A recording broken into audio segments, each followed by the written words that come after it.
जब कोई शादी टूटती है तो शायद सबसे मुश्किल सवाल बच्चों के भविष्य को लेकर खड़ा होता है।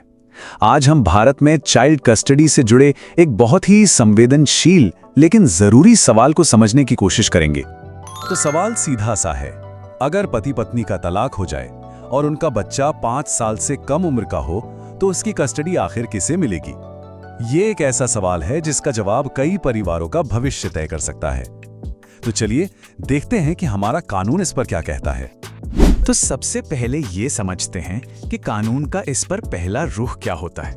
मतलब ज्यादातर मामलों में एक जनरल रूल क्या है, और वो सामान्य नियम ये है कि आमतौर पर छोटे बच्चे की कस्टडी मां को दी जाती है।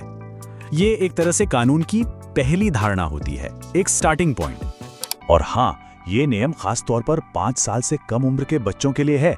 कानून की नजर में ये उम्र बहुत ही नाजुक मानी जाती है। अच्छा, तो इसके पीछे सोच क्या है? देखिए, कानून ये मानकर चलता है कि इतनी छोटी उम्र में एक बच्चा अपनी माँ की देखभाल में ही इमोशनली और फिजिकली सबसे ज्यादा सुरक्षित रहेगा। उसे सबसे अच्छा पोषण मिलेगा। मतलब सारी बात बच्चे की जरूरतों के इर्द गिर्द घूमती है।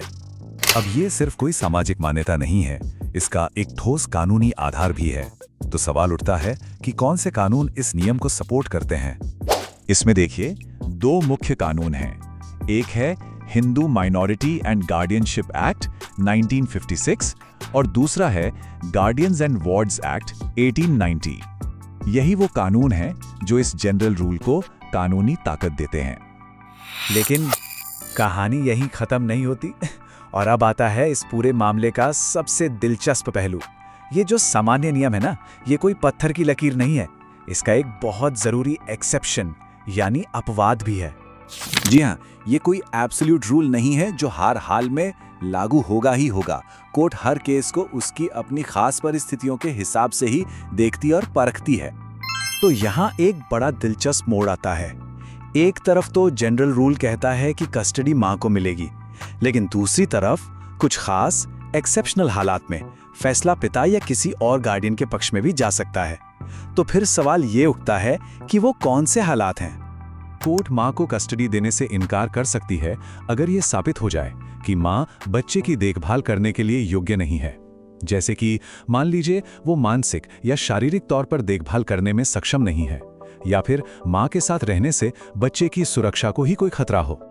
तो अब हम उस एक सिद्धांत पर आते हैं जो इन सभी नियमों और एक्सेप्शन से भी ऊपर है। ये वो आखिरी पैमाना है जिसके आधार पर कोर्ट अपना फाइनल फैसला सुनाती है। और वो सिद्धांत है बच्चे का सर्वोत्तम हित।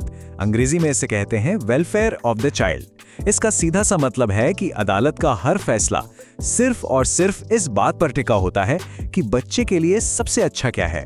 माता पिता की अपनी इच्छाओं से भी कहीं ऊपर बच्चे का भला होता है। बस ये एक लाइन, बच्चे का सर्वोत्तम हित, इसे याद रखना बहुत जरूरी है, क्योंकि कोर्ट में हर दलील, हर सबूत को इसी एक तराजू पर तौला जाता है।